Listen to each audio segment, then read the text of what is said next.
بسم اللہ الرحمن الرحیم سبحان اللہ رب السماوات و رب العرش العظیم الحمد للہ رب العالمین الصلاۃ والسلام علیک یا رحمۃ للعالمین وعلی آلک و اصحابک اجمعین۔ السلام علیکم ورحمۃ اللہ۔ میرا نام مرتضیٰ گیلانی ہے اور آج صراط مستقیم ایپیسوڈ نمبر 3 میں ایمان بالغیب پہ تفکر و تدبر کے سلسلے کو مزید آگے بڑھاتے ہوئے میں مزید اس بات پہ روشنی ڈالنا چاہوں گا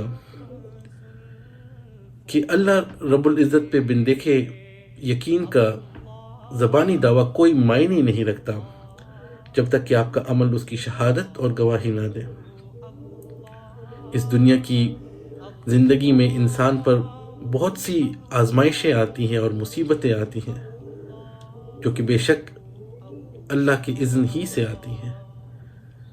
جیسا کہ رب العزت قرآن شریف میں فرماتے ہیں کہ ما اصاب من مصیبت الا باذن اللہ، کہ کوئی مصیبت کبھی نہیں آتی مگر اللہ کی اذن ہی سے آتی ہے۔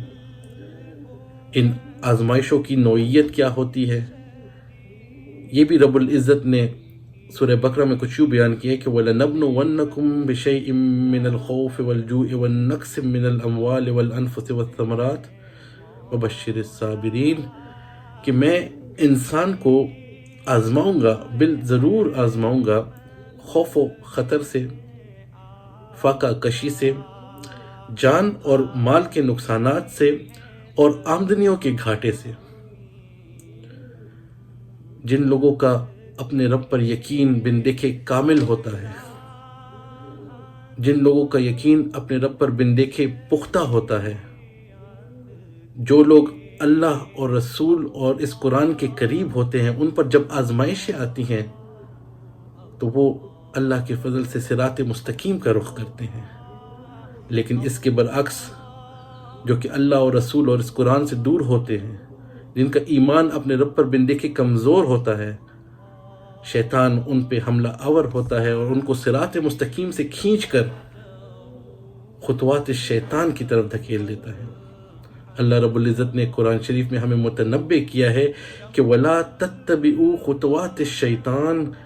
إِنَّهُ لَكُمْ عَدُوٌّ مُبِينٌ،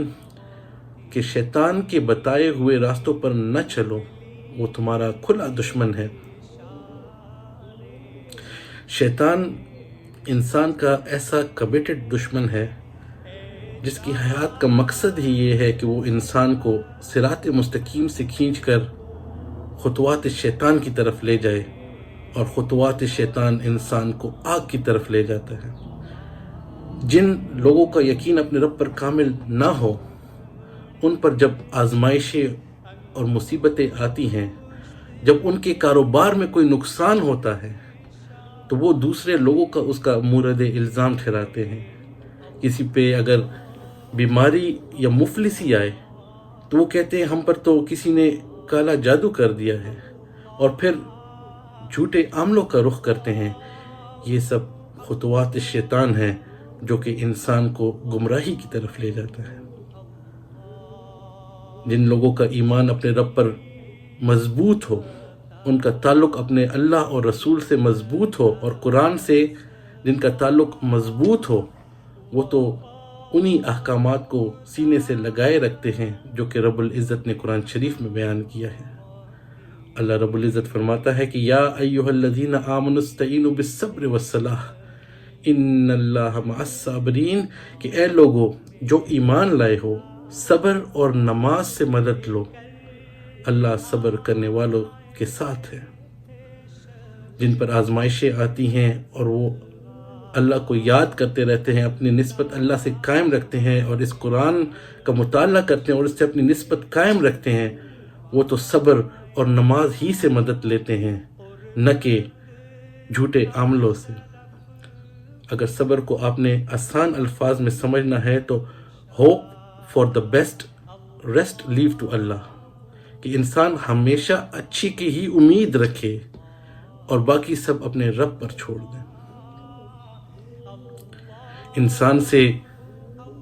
بڑھ کر پلاننگ اللہ کی ہی ہوتی ہے، اور اللہ کی ٹائمنگ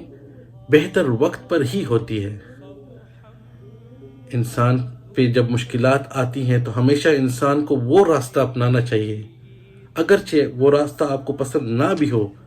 مگر اس بات کا خیال رکھنا چاہیے کہ وہ راستہ اللہ کی پسند کا راستہ ہو، اور اللہ کی پسند کا راستہ صراط مستقیم ہے، اور وہ راستہ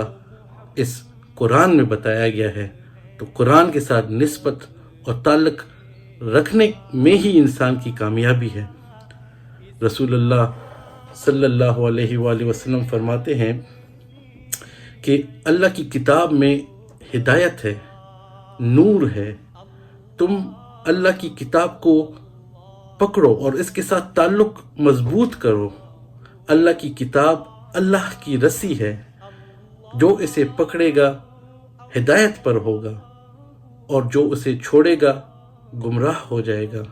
وَاعْتَصِمُوا بِحَبْلِ اللَّهِ جَمِيعًا وَلَا تَفَرَّقُوا، کہ اللہ کی رسی کو مضبوطی سے تھامے رکھو اور تفرقے میں مت پڑو۔ اللہ رب العزت قرآن شریف میں فرماتے ہیں کہ یا ایھا الناس قد جاءتکم موعظۃ من ربکم وشفاء لما فی صدور وہدی ورحمۃ للمؤمنین، کہ اے لوگو، بے شک تمہارے پاس تمہارے رب کی طرف سے نصیحت اور ان بیماریوں کی شفا آ گئی ہے جو سینوں میں پوشیدہ ہے، اور ہدایت اور اہل ایمان کے لیے رحمت بھی۔ اس قرآن میں رحمت بھی ہے، ہدایت بھی ہے، اور شفا بھی ہے۔ میں آپ کی سماعتوں کی نظر ایک جملہ کرنا چاہتا ہوں، اس امید کے ساتھ کہ آپ اس کے بارے میں سوچیں گے، تفکر کریں گے، تدبر کریں گے، کہ جب سارے دروازے بند ہو جائیں، ہمیشہ ایک دروازہ کھلا رہتا ہے، اور وہ ہے اللہ کی رحمت کا دروازہ۔ اللہ رب العزت قرآن شریف میں فرماتے ہیں کہ قُلْ يَا عِبَادِيَ الَّذِي أَسْرَفُوا عَلَىٰ أَنفُسِهِمْ لَا تَقْنَطُوا مِن رَحْمَةِ اللَّهِ إِنَّ اللَّهَ يَغْفِرُ الذُّنُوبَ جَمِيعًا إِنَّهُ هُوَ الْغَفُورُ الرَّحِيمُ، کہ اے نبی فرما دیجئے کہ اے میرے بندو جنہوں نے اپنی جانوں پر زیادتی کی ہے، اللہ کی رحمت سے مایوس نہ ہو جاؤ، یقیناً اللہ سارے گناہ معاف کر دیتا ہے، وہ تو بڑا غفور اور رحیم ہے۔ اللہ رب العزت سورہ بقرہ میں فرماتے ہیں وَإِذَا سَأَلَكَ عِبَادِي عَنِّي فَإِنِّي قَرِيبٌ أُجِيبُ دَعْوَةَ الدَّاعِ إِذَا دَعَانِ فَلْيَسْتَجِيبُوا لِي وَلْيُؤْمِنُوا بِي لَعَلَّهُمْ يَرْشُدُونَ، کہ اے نبی، میرے بندے، اگر تم سے میرے تعلق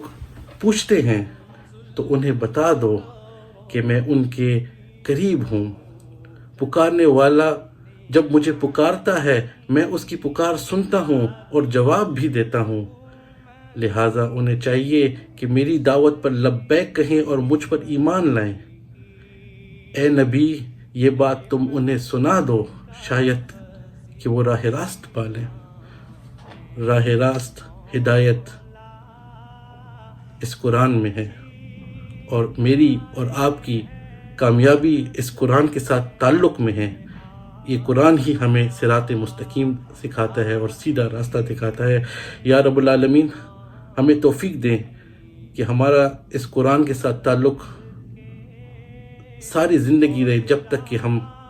اس دنیا میں زندہ ہیں ہمارا تعلق اس قرآن کے ساتھ قائم رہے۔